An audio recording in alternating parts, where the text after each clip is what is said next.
Well, look at the Boy, wings on it. I mean, it's oh, wow. Yeah.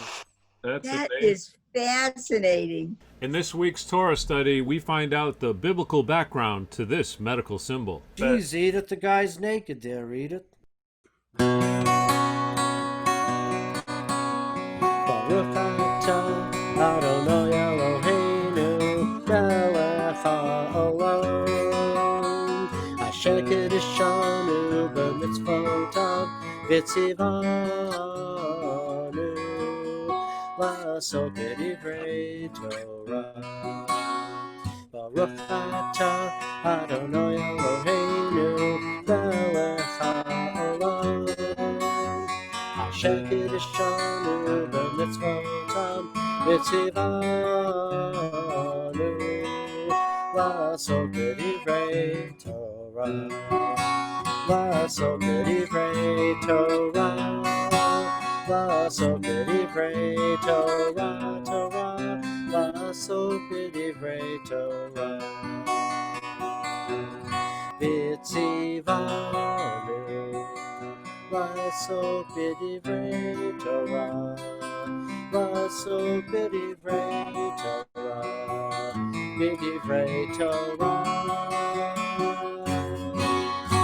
לעשות כדברי תורה. לעשות כדברי תורה. לעשות כדברי תורה. תורה. לעשות כדברי תורה. Beautiful. Why don't we do the summary first? Cynthia, did you see the summary? Can you read the Yes. summary for us? Yes. Okay. The laws of the Red Heifer to purify a person who has had contact with a corpse are given. The people arrive at the wilderness of Zin. Miriam dies and is buried there. The people complain that they have no water. Moses strikes the rock to get water for them. God tells Moses and Aaron they will not enter the land of Israel. The king of Edom refuses to let the children of Israel pass through the land. After Aaron's priestly garments are given to his son Eleazar, Aaron dies. After they are punished for complaining about the lack of bread and water, the Israelites repent and are victorious in battle against the Ammonites and the people of Bashan, whose lands they capture. Wow. There's a lot going on here. Wow. Tell me about it. Oh. So And there are details that are left out too, like when it talks about Moses hitting the rock, like it doesn't tell you how, he wasn't supposed to hit it. He was actually supposed to talk to it, and it's part of what got him kept out of the land of Israel. right, it does say that, that God gets upset because Moses makes it seem like he's the one Moses is giving them water when it's really God's giving them the water. Right. And all Right. that. And God wanted him to kind of present it that way to the people, like, Mhm. like talk to the rock. It doesn't specifically say it, but it kind of implies it, like that, meaning that, like, talk to the rock and show them that I can bring forth. You know what I mean? Right, right. So Wait, anyway, Jeff, yep. what phrase did you just finish? Because I'm on a different page for some reason. All right. Well, that was just the overview. That was just the summary of that the was whole the thing. overview. Okay, So- I don't have that on here. Okay, go ahead. I'm trying to So- follow two things at the same time. Okay, That's go ahead. okay. So the book of Numbers starts with chapter 19, verse 1 starts with the Eternal One, or God, spoke to Moses and Aaron, saying, "This is the ritual law that the Eternal has commanded. Instruct the Israelite people to bring you Right. a red I cow get without blemish." Okay. I get it. I have a little bit different wording on mine, but it's similar. Yeah. Yeah. Okay. This is the Reform. This is right from the Reform. Yeah, this is more of a conservative one I have. So. Oh, okay. So anyway, there's a lot of discussion about how, the ritual of the killing of the red cow, the red heifer. Yeah. And so there's a lot of that, and then it's also the ashes, how it's going to be burned, and how everything's going to, in taking the wood, and it's very specific about how to go about it. And then it talks about the purity rites of if a person touches a dead corpse or corpse, the corpse is always dead, right? And A Yeah. living corpse. Yeah. If you touch a living Also, corpse. like a bandage could help a corpse. Anyway, yeah. But and then it goes on. That's verse 11 about how that person, if they touch a corpse, they'll be impure for Impure, 7 days. And then they go through a ritual. I'm just trying to get to that part where Gary was saying about the water coming from the rock. So chapter 20 of the book of Numbers, verse 1, the Israelites arrived in a body at the wilderness of Zin on the first new moon, and the people stayed at Kadesh. Miriam died there and was buried there. Poor Mary. And after she dies, that's when they're suddenly without water. And that's a symbol, right? That's symbolic. She's usually, like, Miriam is associated with water. I think I mentioned, Ruth, you guys probably know. yes, Like, yes, that's true. On Passover, like nowadays, like we put a cup of water, like Miriam's cup, like for the water. Mm-hmm. Wherever she was, there was water. And then when she died, there was no water. Okay. And so then the community was without water. Wow. Just as you said. And they joined against Moses and Aaron. The people quarreled with Moses, saying, if only we had perished when our brothers perished at the instance of the Eternal. Why have you brought the Eternal's congregation into the wilderness for us and our beasts to die there? Why did you make us leave Egypt to bring us to this wretched place, a place with no grain or figs or vines or pomegranates? There is not even water to drink. Wow. That's heavy. That's heavy. Again with the water. And Moses and Aaron came away from the congregation to the entrance of the tent of meeting and fell on their faces. Here it goes again. That's right. That's important. They are so devout. They're humble. They're humble in their leadership. Do you want to add anything to that, Gary? No, I mean that's the other part of it. They fall on their faces. It humbles themselves, and they don't respond like immediately. They have to stop. Like there again, as it was with Korah.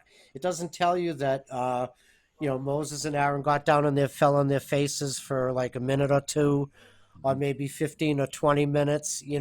Right. But either way, it implies that they didn't immediately respond without pausing to pause first. Mm-hmm. And in this case, they're going to talk to God. But either way, Excellent. And then the presence of the eternal God appeared to them, and the Eternal One spoke to Moses, saying, you and your brother Aaron take the rod and assemble the community, and before their very eyes order the rock to yield its water. Thus you shall produce water for them from the rock and provide drink for the congregation and their beasts. So Moses took the rod from before the Eternal, as he had been commanded. Moses and Aaron assembled the congregation in front of the rock, and Moses said to them, listen, you rebels, shall we get water for you out of this rock? And Moses raised his hand, and he struck the rock twice with his rod. Out came copious water, and the community and their beasts drank. I know you got something to say about this. I know you do, Gary. Listen, you rebels. Well, that's that. Oh, go ahead. Oh, I was going to just say, isn't that the moment that because Moses had hit the rock and didn't really, just like touch it, that right. there was a consequence for that? They didn't get to go into the promised land. Oh yeah, that was a big consequence. But you can look at it. You can look at it in the other ways too. That like nobody's perfect, and it kind of starts to show you that no leader, even a great one, should be a leader forever. And they had the incident with the golden calf. They have this, and not only did Moses hit them, but he said, "Listen, you rebels," and the people look fetchy ever since they left Egypt the whole time. Right. And a lot of times they're just being fetchy, for what might not seem like a valid reason. Not having water is a very valid reason to be kvetchy.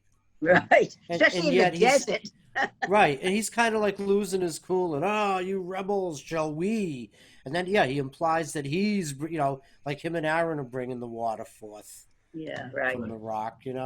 So it's a few things, but that's the price that they both ended up paying. Right. And what were you going to say, Cynthia? Were you going to add something? No, I was listening. I was absorbing what. I love it. Hi, Ellie. Can you hear us and stuff? It's so good to see you, Ellie. But also, isn't the rebels, when he says rebels, you can almost tell that Moses is starting to go a little bit off the rails. He's getting a little bit like fed up with having to lead these tired, complaining people out of through the desert, and he's getting a little like tense. He's not. Anyway, moving on. He's losing his cool directly after God specifically told him to do something a certain way. He immediately went ahead and did something different. Yeah, right. Yeah. That's human nature. We all do it. Absolutely. Right, but Moses is supposed to be held to a higher standard because of the position that he's in. It's always like that, Right. Yeah, it says, God says, order the rock to yield its water. Order the rock to yield its water. Huh. That's interesting. Okay, so verse 12, then what happens? The Eternal One says to Moses and Aaron, because you did not trust me enough to affirm my sanctity in the sight of the Israelite people, therefore you shall not lead this congregation into the land that I have given them. Those are the waters of Meribah, meaning that the Israelites quarreled with the Eternal, whose sanctity was affirmed through them. Interesting. Because so then they really had something to be upset about. Right. So, I mean, how does this work? Because would Moses have done better if he said, here, God's given you this water? Would that have helped his cause at that point? I want to get this right because I don't want to go through these things. It might have, but it might have not served the purpose of what we're supposed to, you know what I mean? We're supposed to learn a lesson. It doesn't mean that it has to be right or wrong. It's just learning lesson. Yeah. Okay. I mean, like the idea of like Moses, if he did everything perfect, so that would mean he'd be leading the people forever. Right. Like, it doesn't. Right. I don't know. I'm with you. I mean, I think when I hear that God says, you didn't trust me enough to affirm my sanctity, my interpretation when I hear that is, well, if I look back at what Moses said and did, okay, it's like, here, shall we get water for you out of this rock? Bang, bang. And he smacked it twice. That really was like, he wasn't giving God the credit, I think, it was like, here, God has given you water, boom, hit it, and I don't know. It's maybe that's how I interpret it. Others might interpret it differently. I don't know. That's what I agree. Yeah. I think that like he was supposed to like show God's sanctity by kind of talking to the rock and getting the water like through God, but instead like in anger, all right, you rebels, shall we get water from this rock? Boom. Do you think that Moses actually learned his lesson from that? I wonder if Moses learned his lesson from that. We learned a lesson from that, but I wonder if Moses learned a lesson from that. Meaning after he did this, he said, oh my goodness, I should never hit it. Or are we only the ones to learn from that? The damage was done though. Yeah. One strike and you're out. Well, I mean, there again, it might have not been the first strike, but Ellie, you got poor Ellie. She's trying to get her. Yeah, she's still muted on her end. Ellie, you're still muted, but we can see you, and we're glad that you're here with us. Are we on 14 now? Or? Yes, we're on 14. Okay. All right. From Kadesh, Moses sent messengers to the king of Edom. Thus says your brother Israel, you know all the hardships that have befallen us, that our ancestors went down to Egypt, that we dwell in Egypt a long time, and that the Egyptians dealt harshly with us and our ancestors. We cried to the Eternal who heard our plea, sending a messenger who freed us from Egypt. Now we are in Kadesh, the town on the border of your territory. Allow us then to cross your country. We will not pass through fields or vineyards, and we will not drink water from wells. We will follow the king's highway, turning off neither to the right nor to the left until we have crossed your territory. Mm-hmm. You want me to continue? Yeah. Okay. But Edom answered him, you shall not pass through us, else we will go out against you with the sword. We will keep to the beaten track. We keep to the beaten track. The Israelites said to them, and if we or our cattle drink your water, we will pay for it. We ask only for passage on foot. It is but a small matter. But they replied, you shall not pass through. And Edom went out against them in heavy force, strongly armed. So Edom would not let Israel cross their territory, and Israel turned away from them. Wow. That was sad. Yeah, That was sad. That was Cynthia, sad. would you want to pick it up, Cynthia? You're still muted, huh? It's so funny. Okay. There you are. Okay. Setting out from Kadesh, the Israelites arrived in a body at Mount Hor. At Mount Hor, on the boundary of the land of Edom, the Eternal One said to Moses and Aaron, let Aaron be gathered to his kin. He is not to enter the land that I have assigned to the Israelite people, because you disobeyed my command about the waters of Meribah. Take Aaron and his son Eleazar and bring them up on Mount Hor. Strip Aaron of his vestments and put them on his son Eleazar. There Aaron shall be gathered unto the dead. Moses did as the Eternal One had commanded. They ascended Mount Hor in the sight of the whole community. Moses stripped Aaron of his vestments and put them on his son Eleazar, and Aaron died there on the summit of the mountain. When Moses and Eleazar came down from the mountain, the whole community knew that Aaron had breathed his last. All the house of Israel bewailed Aaron 30 days. When the Canaanite king of Arad, who dwelt in the Negev, learned that Israel was coming by way of Atharim, he engaged Israel in battle and took some of them captive. Then Israel made a vow to the Eternal and said, if you deliver this people into our hand, we will prescribe their towns. The Eternal heeded Israel's plea and delivered up the Canaanites, and they and their cities were proscribed, so the place was named Hormah.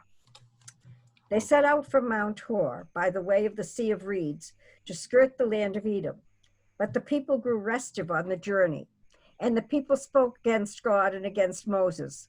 Why did you make us leave Egypt to die in the wilderness? There is no bread and no water, and we have come to loathe this miserable food.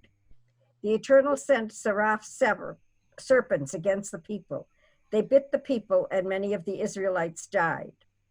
The people came to Moses and said, we sinned by speaking against the Eternal and against you. Intercede with the Eternal to take away the serpents from us. And Moses interceded for the people. Then the Eternal One said to Moses, make a seraph figure and mount it on a standard, and anyone who was bitten, who then looks at it, shall recover. Moses made a copper serpent and mounted it on a standard, and when bitten by a serpent, anyone who looked at the copper serpent would recover. Very nice. Wow. That's cool. interesting. I don't remember that part. Isn't I it don't funny? either. It's funny how you read things over and over again. You forget that. It's Mhm. funny. I Yeah. don't remember that. Wow. And then, and also, I didn't think you're supposed to make a graven image either, except that's the first time I think I've heard God say you can make an image that's a serpent. That's Yeah, but it's interesting. not a graven image of a god. It was Mm. just about making an image of the serpent for healing. So that's a little That's different. right. Is Yeah. that where the symbol for the doctor comes from that? Wow! No, Holy! Wow, that's a Wow, great that's- question. Yeah. Oh Never my yeah. God, Yeah, that's I bet. brilliant, Annie. I Yeah, never caduceus, thought of right? that. That's Wow. absolute. Yeah, the spinning. There's two That's serpents in that right. one, Oh right? my There's one God. serpent. That, Caduceus, isn't that the name of it? Caduceus is the symbol. Oh, wow. It's the That is medical symbol. fascinating. I never even thought about that till this moment. Nor You're did brilliant, I, but Annie. it makes sense. Annie's the My brilliant sweet one. angel. That's it. That's it. Gary knows it. Look at that. What do you know? Can you that? see that? Oh, wow. You're right, caduceus. Isn't that fascinating? See that? Wow. That goes back. That's a great. That's Wow. So how can't you say that science and the Bible don't relate? That's unbelievable. I love it. amazing. I love it. That is amazing. That Look at is all these. fabulous. Look at he's got every type of symbol. Wow.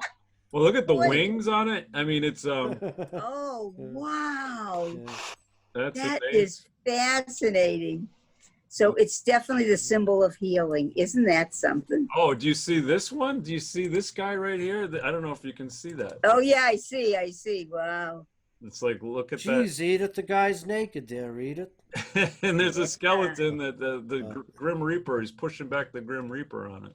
Hmm. That's amazing. He Wow. might have had a fig leaf on him. He might have had a fig leaf on him, Gary. We won't know because we Oh, couldn't see okay. below his waist. Oh, okay. Oh, okay. Wow. I mean, That's you know. amazing. Yeah. Way to go, Annie. Knocked it out of the Annie's, park. Annie's the brilliant one, I tell you. Nice sweetie pie.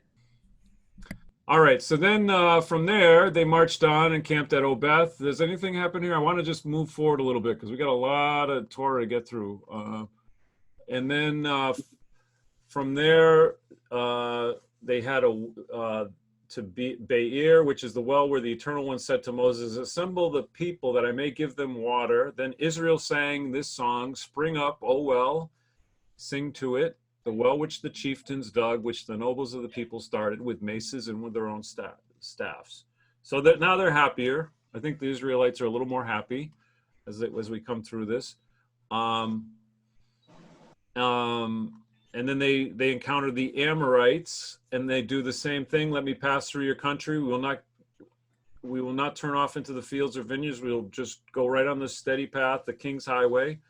We will not drink water from your wells. But Sihon would not let Israel pass. Sihon gathered all his troops and went out against Israel in the wilderness. He came to Yahaz, is that it? And engaged Israel in battle. Israel put them to the sword, took possession of the land from the Arnon to the Jabok, as far as Az of the Ammonites, for Az marked the boundary of the Ammonites. All right, they took the towns. Now Heshbon, they settled in all the towns of the Amorites and Heshbon and all its dependencies. Now Heshbon was the city of Sihon, king of the Amorites, who fought against a former king of Moab and taken all his land from him as far as the Arnon. Therefore the bards would recite, come to Heshbon, firmly built and well-founded is Sihon city, for fire went forth from Heshbon, flame from Sihon city, consuming Ar of Moab, the lords of Bamoth from the Arnon. Woe to you, O Moab! You are undone, O people of Chemosh. His sons are rendered fugitive and his daughters captive by an Amorite king, Sihon. So we're going to visit the Moabs in the next group. And yet we have cast them down utterly, Heshbon, along with Dibon. We have wrought desolation at Nophah, which is hard by Medeba.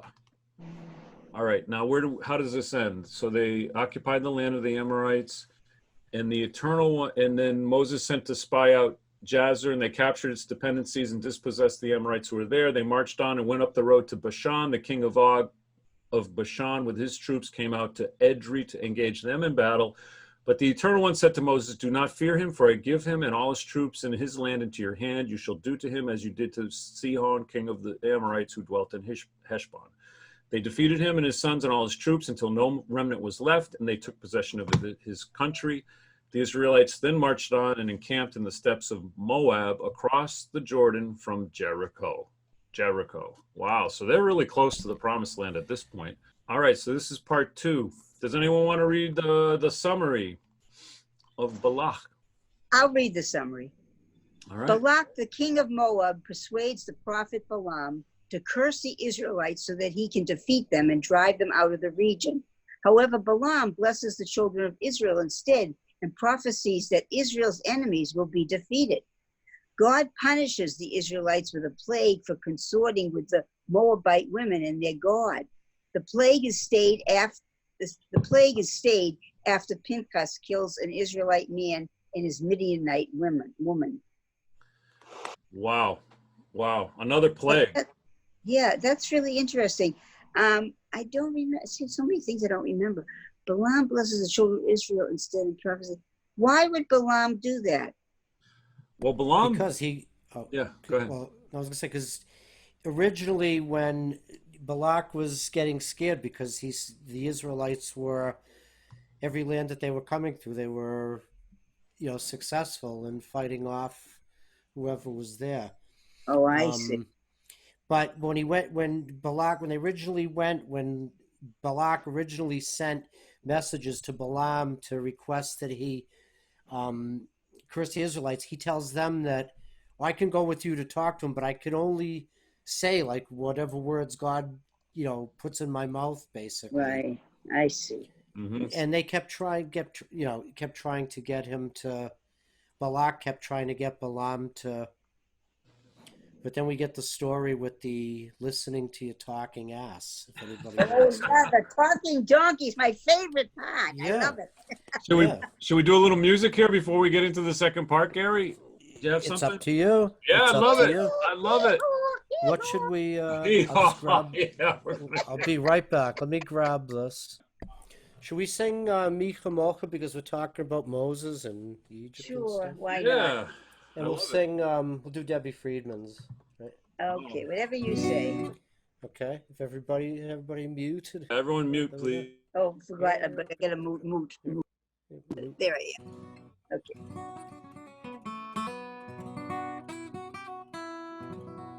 Okay. Ready?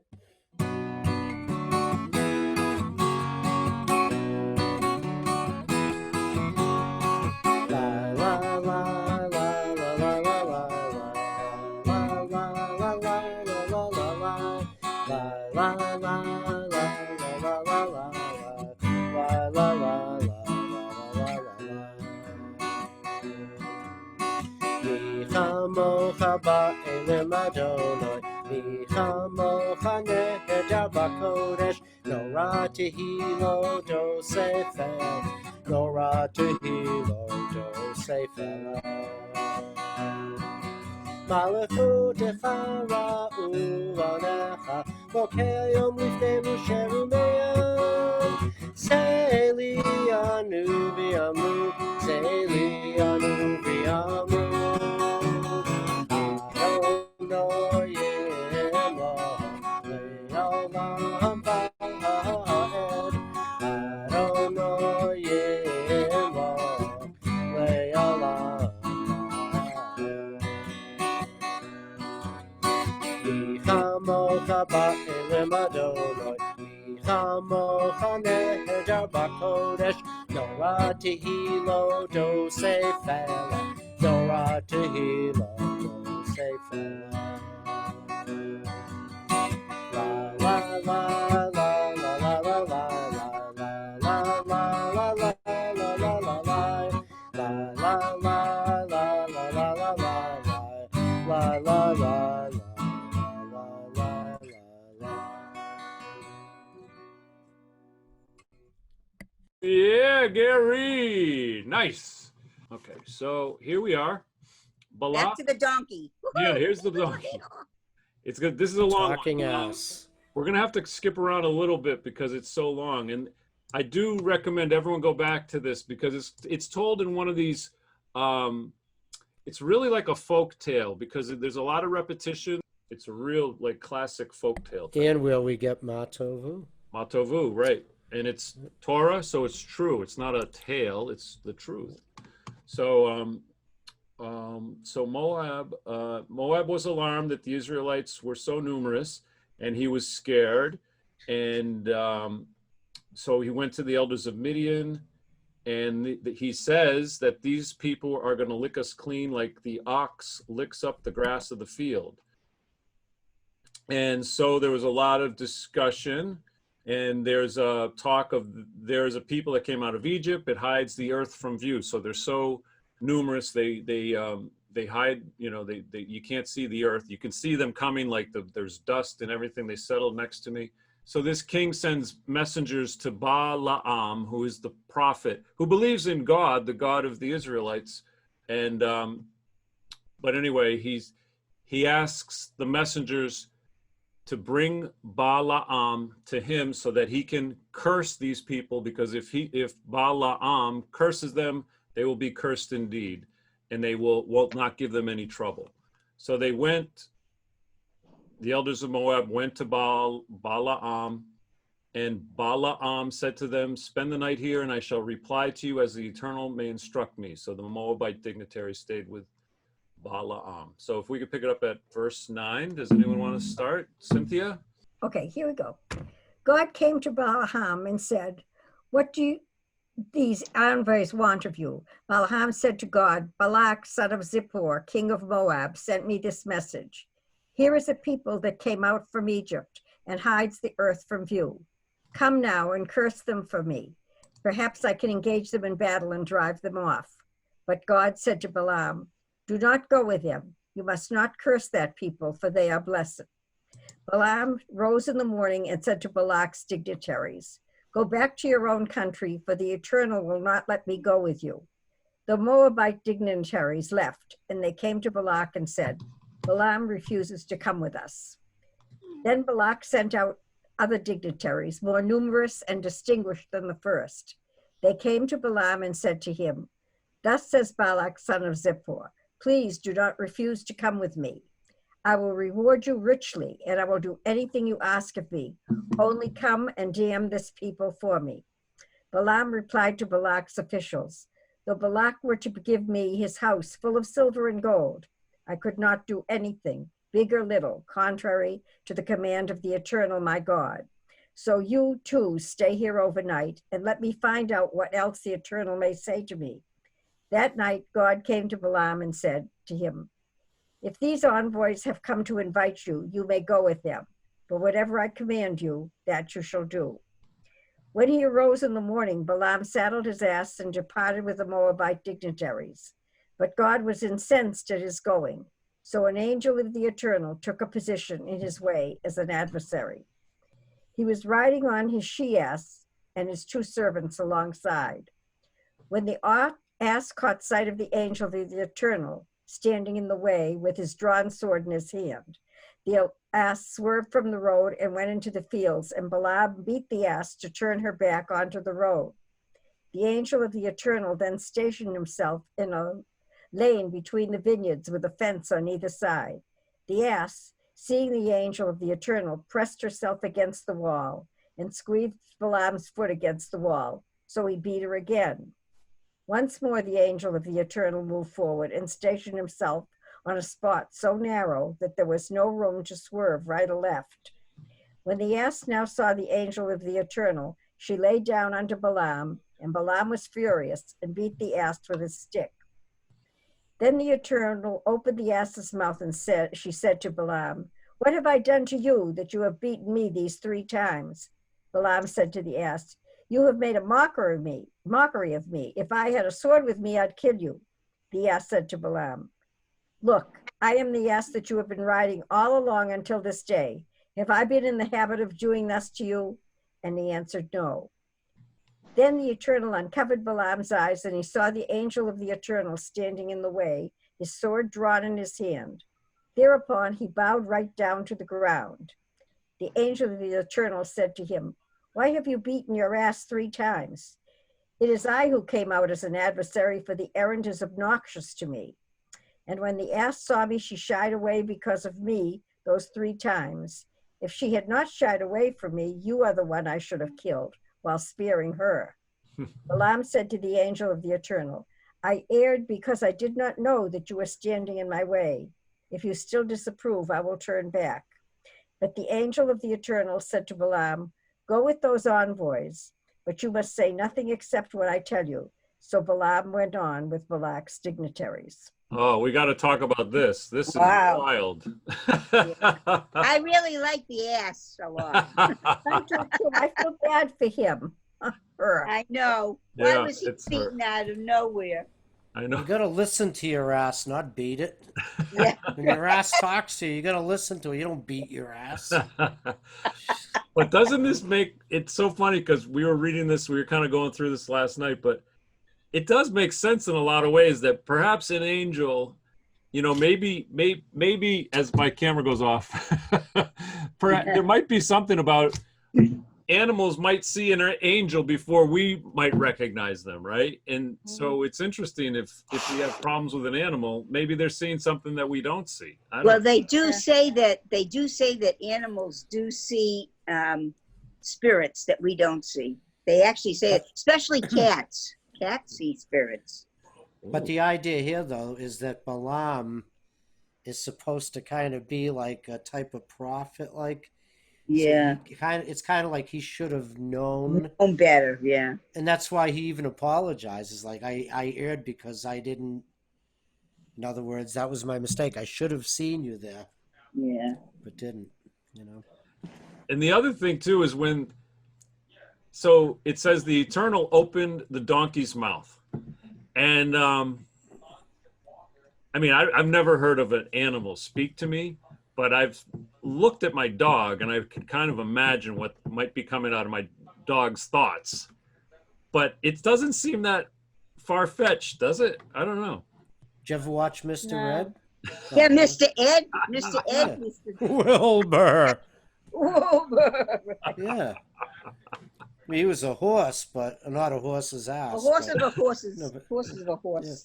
No, but no, there are certain things about that, like the perception, like an animal's perception. Or, But I want you to know, I know you're going to laugh when I say this, but my daughter's dog was upset with her, and he really started almost talking to her. He was going, ah!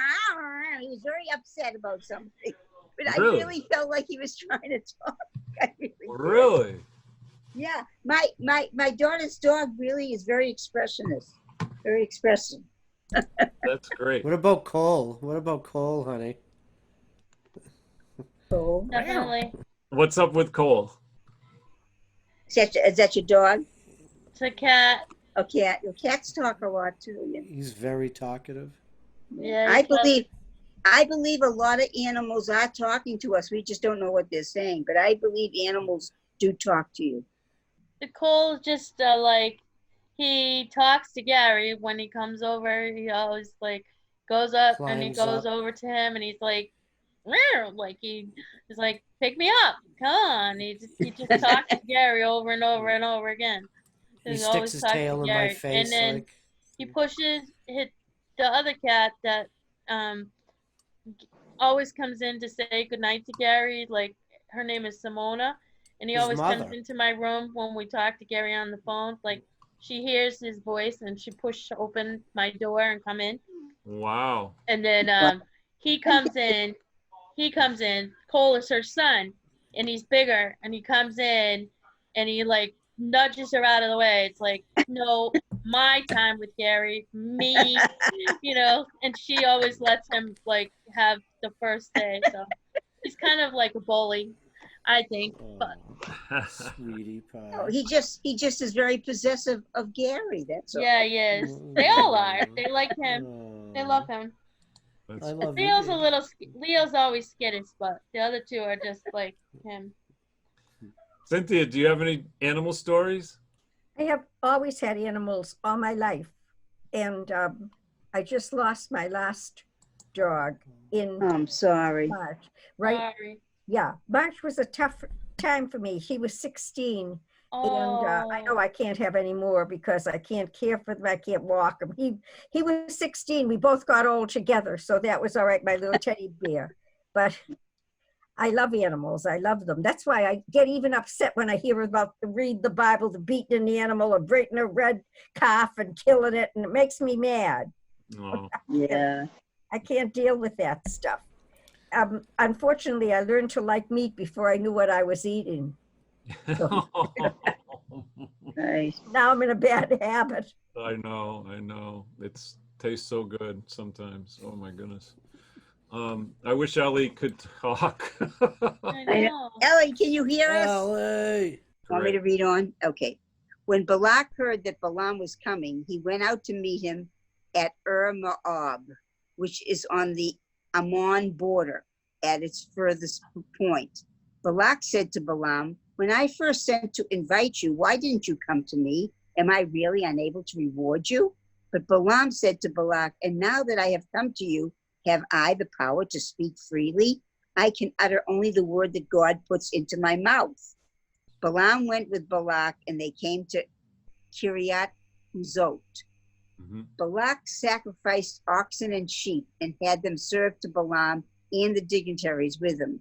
In the morning, Balak took Balaam up to the Bamoth Baal.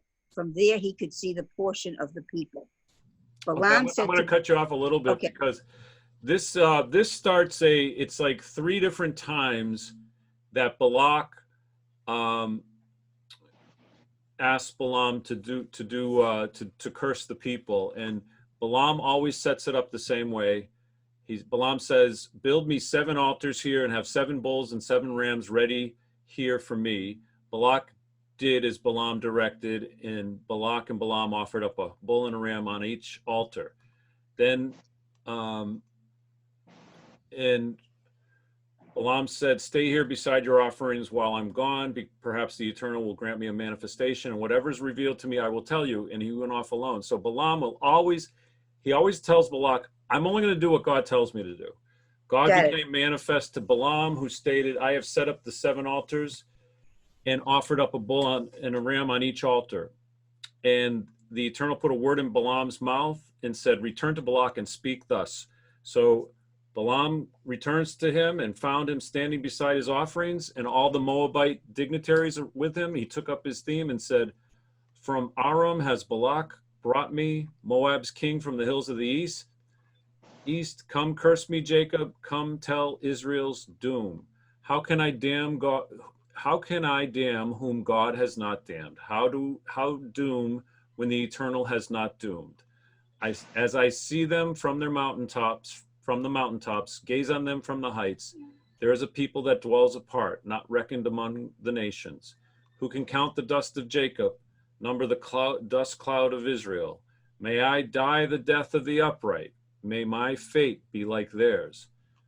So that's not a curse at all. It's somewhat of a blessing. But then Balak said to Balaam, "What have you done to me? Here I brought you to damn my enemies. Instead, you have blessed them." He replied, "I can only repeat faithfully what the Eternal puts in my mouth." Then Balak said to him, "Come with me to another place from which you can see them. You will see only a portion of them. You will not see them at all, and damn them from there."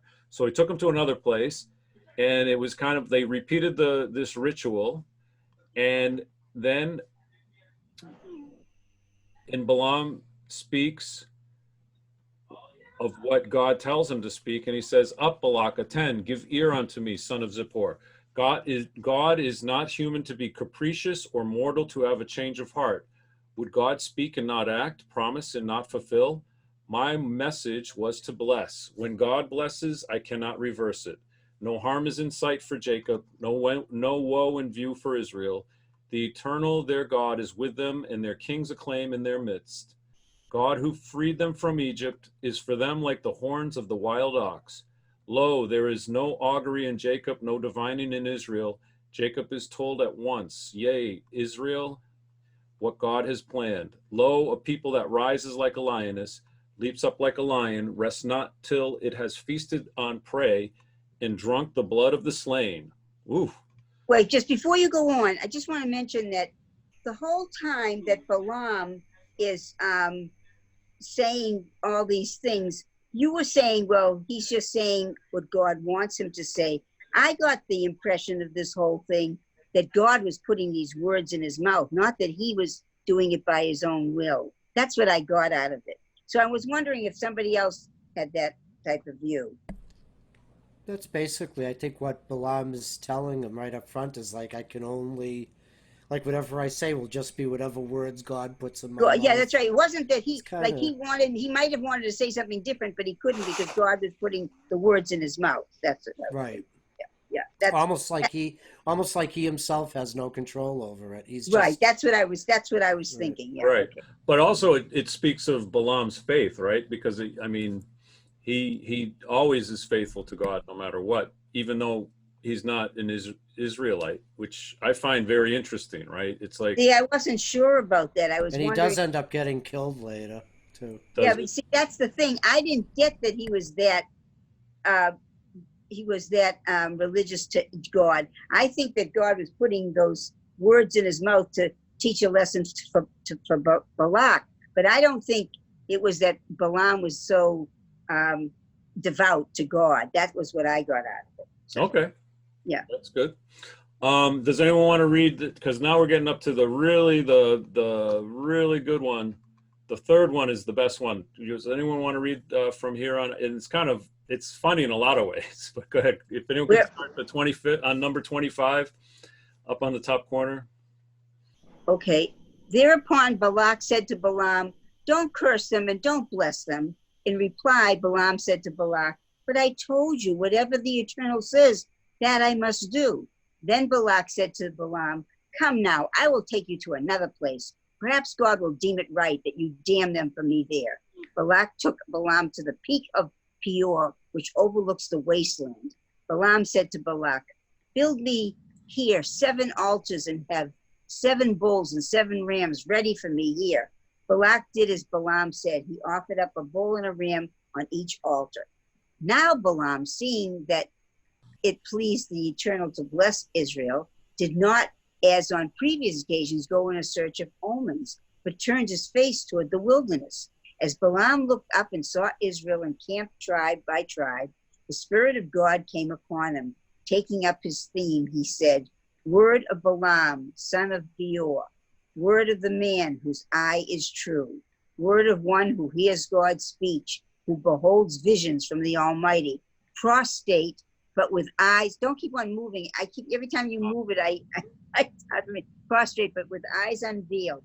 "How fair are your tents, O Jacob, your dwellings, O Israel, like palm groves that stretch out, like gardens beside a river, like aloes planted by the Eternal, like cedars beside the water." If you want me to continue, okay. Yeah. All right. "Their boughs drip with moisture, their roots have abundant water. Their rulers shall rise above Agag. Their sovereignty shall be exalted. God who freed them from Egypt is for them like the horns of the wild ox. They shall devour any enemy nations, crush their bones, and smash their arrows." Where am I? Oh, they crouch, they lie down like a lion, like a lioness who dares rouse them. Blessed are they who bless you, accursed they who curse you. Want me to continue reading? Does anyone else want to continue? Annie? Enraged at Balaam, Balak struck his hands together. "I called you," Balak said to Balaam, "to damn my enemies, and instead you have blessed them these 3 times. Back with you at once to your own place. I was going to reward you richly, but the Eternal has denied you the reward." Balaam replied to Balak, "But I even told the messengers you sent to me, though Balak were to give me his house full of silver and gold, I could not of my own accord do anything good or bad contrary to the Eternal's command. What the Eternal says, that I must say. And now, as I go back to my people, let me inform you of what this people will do to your people in days to come." He took up his theme and said, "Word of Balaam, son of Beor, word of the man whose eye is true, word of one who hears God's speech, who obtains knowledge from the Most High, and beholds visions from the Almighty, prostrate, but with eyes unveiled. What I see for them is not yet, what I behold will not be soon. A star rises from Jacob, a scepter comes forth from Israel. It smashes the brow of Moab, the foundation of all children of Seth. Edom becomes a possession, yea, Seir a possession of its enemies, but Israel is triumphant. A victor issues from Jacob to wipe out what is left of Ur. He saw Amalek, and taking up his theme, he said, "A leading nation is Amalek, but its fate is to perish forever." He saw Canaanites, and taking up his theme, he said, "Though your abode be secure and your nest be set among cliffs, yet shall Cain be consumed when Asher takes you captive." He took up this theme and said, "Alas, who survive except God has willed it? Ships come from the quarter of Kittim. They subject Asher, subject Eber. They too shall perish forever." Then Balaam set out on his journey back home, and Balak also went his way. So that's kind of the end of that story, even though the portion continues on. What do you think of that? Nothing. Cynthia? I don't think anything. I'm trying to digest the whole thing. It's a lot. It's a lot. That's why I encourage you to read it again, maybe when you have a little time to. It's Well, there was somewhere along the line where they were following everything God was saying, and I thought he got rid of somebody. I got to go back. Can you go back a little? Let's see that. The foundation. Right. Oh, so on. There's something about that bothered me. He obtains knowledge from the Most High and beholds vision, but with eyes what I see them is not yet living. No, that's not it. I don't know where it is now.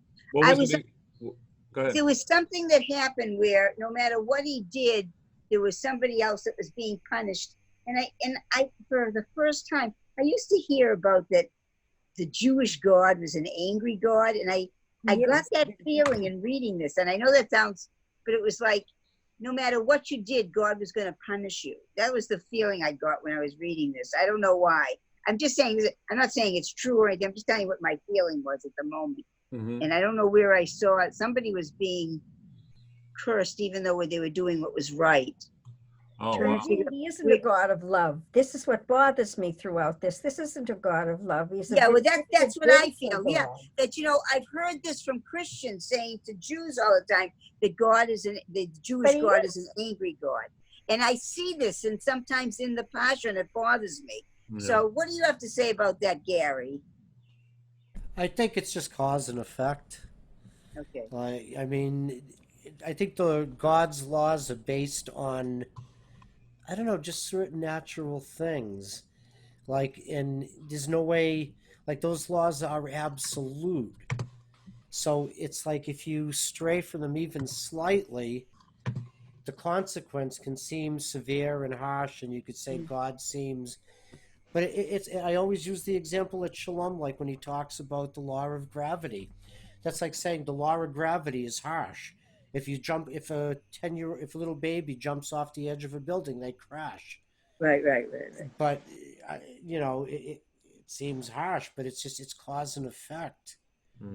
That's just to me, Yeah, well, but the only thing I saw is I thought that they were trying to do what God wanted, and still he was unhappy. I got the feeling that he got rid of somebody in the middle of this. I was reading it, and I said, well, they were getting rid of everybody. I mean, but that was part of their destiny. What are you talking you about? want peace, you gotta kick some ass on the road to peace, right? Yeah. Well, It's back just that I then, have a little perhaps. I problem don't know about the- now. I the think angry back God. then, Yeah. But I don't. Yeah, I can understand how that might be. I mean, to me, it's like I don't look at it as individual times that God might be angry or might be happy or sad or anything, because it's like there's a whole story, right? I mean, everything fits more together. And I mean, I think with Torah, because the big arch of the Torah is to get from point A to point B. I get it. Yeah. It's there's got to be some rules along that road, and Right. and it's to me as a Christian, that road is so important, right? Because then if the Jews don't get from Egypt to the promised land, then nothing else can happen. That's how I feel about it. I feel like, please, like the world is depending on this small group of people to get over there, It's like, and it's so exact. And I mean, I'm sure, Incidentally, it wasn't a small group; it was like thousands. right, thousands, but compared to the whole entire world, it was kind of tiny, but or however we would think. But anyway, that's my take on it. It's like this crucible is so important to just bring this, that it's like there's no leeway, there's no like, don't stop over there at the mini mart and spend too long. You got to get going. You got to move forward. And then all these different lessons that come out of it are for everybody. I mean, the lesson of, first sending the spies into the Holy Land and saying, And then they come back. 10 of them come back. 10 out of 12 come back. No way, we're not going in. These Yeah, guys. they're big giant grasshoppers. Yeah, huge. Don't go. And then Joshua and Caleb come out and they're like, come on, we got grapes, we got wine. It's beautiful. This is wonderful. That to me is like such a huge lesson for anybody living on this planet, any person. Right, You know, that whole lesson is for everybody. It's like so, because I've experienced that lesson. I've experienced it personally. God shows me one thing, I choose something else, and I suffer for 40 years. Hey, oy vey. But am I better for it? Yes, we're all better for this journey. This journey is so vast, and so it's everybody goes through this journey. I mean, I think it's the most incredible thing.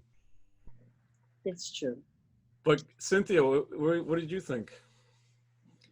I think what you said was, I told you I have to digest the whole thing, because sometimes when I read, I have difficulty sometimes getting anything out of these stories, any kind of inspiration and so on. I find it difficult. Mm-hmm. They're stories, it's a history of a people, but to find divinity in it, I struggle with it. I mean, to me, the love of God is so huge in the Torah, because it's, I don't know, I can't even describe it, of how much I see the love that's there. You know, it's like he never abandons them, even though he talks about how much he wants to, like any parent. We all, if we're any parent, sometimes we just got to get away from this guy. You know, I think of the Jewish people, the Israelites, like all his children, and they're all being like teenagers and rebelling at the same time. That's what they're like. It's like, now what do you want me to do? Oh, I already did this. Now you want me to drink? I can't drink? Now where's the water? You know, all that stuff, you know? I'm going to kill you. God, you know, and fine, take the car keys, just get out of my sight.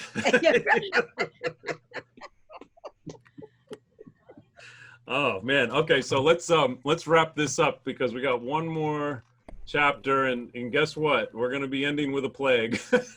I'm just what else? Fair warning. Fair warning. And as Archie Bunker would say, those plagues are beautiful. They're in the Bible. They're meathead. Cynthia, would you like to read words, 25? Sure. Verse 1. So Israel was staying at Shittim.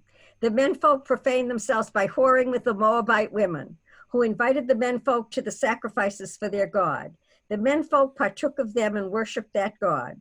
Thus Israel attached herself to Baal Peor, and the Eternal was incensed with Israel. The Eternal One said to Moses, take all the ringleaders and have them publicly impaled before the Eternal, so that the Eternal's wrath may turn away from Israel. So Moses said to Israel's officials, each of you slay those of his men who attach themselves to the Baal Peor. Just then, one of the Israelite nobles came out and brought a Midianite woman over to his companions, in the sight of Moses and of the whole Israelite community, who were weeping at the entrance of the tent of meeting. When Phinehas, son of Eleazar, son of Aaron the priest, saw this, he left the assembly, and taking a spear in his hand, he followed the Israelite notable into the chamber and stabbed both of them. I know, geez. The Israelite notable and the woman through the belly. Then the plague against the Israelites was checked. Those who died of the plague numbered 24,000. What is the moral of this story? Please explain. Well, this is this is pretty harsh. I will say that. Yeah, right. It's pretty harsh. But again, I think that, I mean, one of the things that as a Christian I always go to is that one of Jesus, the commandment that Jesus said, like when Jesus was preaching, there was a lawyer who said, he said, Rabbi, what is the greatest commandment? And so Jesus said, the greatest commandment is, there's like two parts to it. One is to love God with all your heart, mind, body, and soul, and love your neighbor as yourself. And those were like kind of tied together. And and so what I always say when I look at that as a Christian, I always say, well, if that's the greatest commandment, what could possibly be the greatest sin?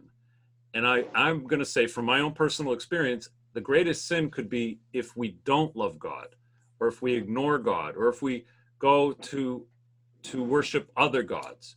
Like a lot of people worship like their sports team, or they worship the flag or America or whatever. And it's like, I feel like a lot of us sometimes get into a situation where we're really closely going off the wrong path, because we really should, because God, as we know, is one. Echad, right? We sing that all the time, Shema Yisrael. God is one, and that's our oneness. When we get closer to God, we get closer to each other.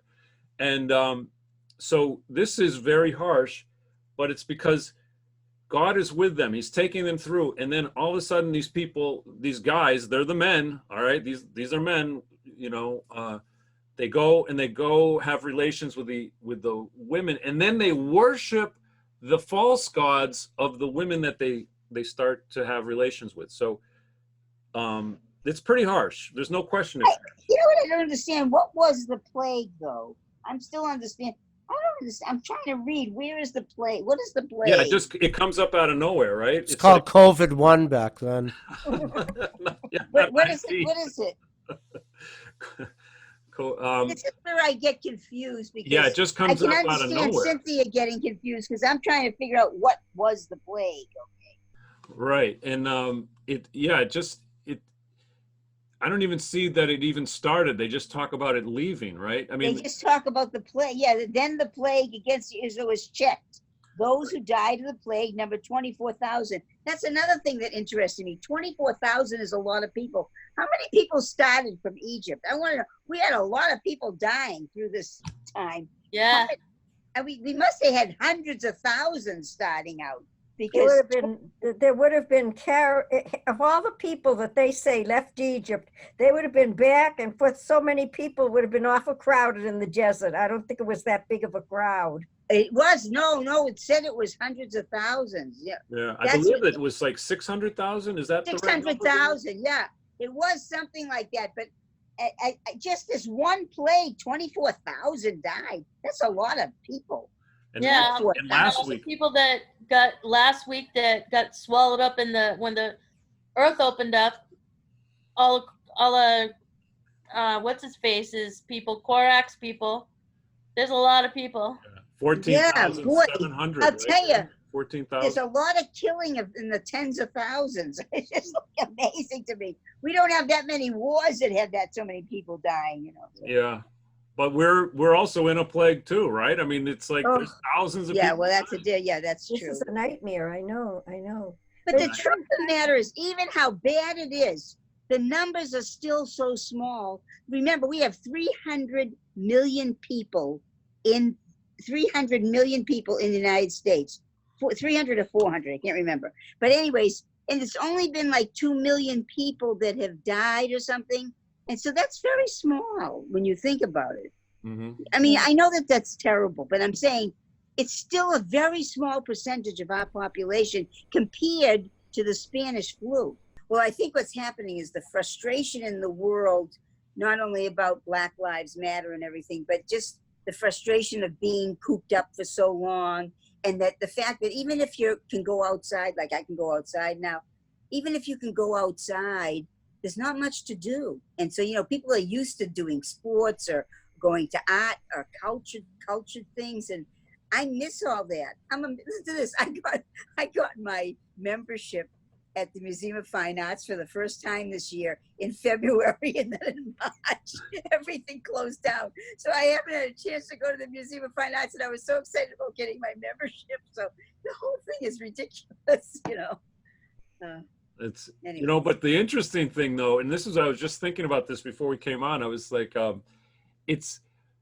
we have more people coming to church than we usually do every week.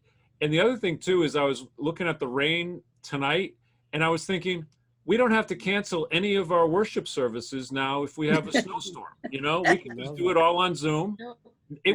We can have 52 weeks of worship services, and even Yeah, with the right. synagogue. You know, this might be a blessing. You know, it's I like think more people are doing services because it's something for them to do, and that they feel like they do want to pray more or be, in a spiritual place. that's all we got now. If you think about it, we Yeah. don't have any sports. We can't go to the museum, like you say. We can't really do the parks, so we can't do You anything. can't have concerts or anything. Pray to God, get it on, people. Let's do it. That's right. Why God and not? Torah are accessible all the Torah! time, right? Gospels, the Zohar. Oh, did someone say the Zohar? Oh my goodness. We're gonna get Rabbi Alon in here. Rabbi Alon, yes. Yeah, Listen to that We gotta guy. get- He'll straighten you out. we gotta get him in here. Definitely. Anyway, Well, I this- enjoy it. This was very Michael. Yeah, like if you haven't seen Rabbi Alon, I'm gonna have to put up. Oh man, Gary and I are addicted to Rabbi Alon. So I gotta get my beard to grow like a couple of feet Who longer. was Rabbi? Oh, Rabbi Alone, you said. So this is Rabbi Alon. Oh, what a nice beard. I Yeah. like his beard, yeah. So he had this whole talk about coronavirus, and this came out, I think, March 28th. Uh-huh. And anyway, he's he's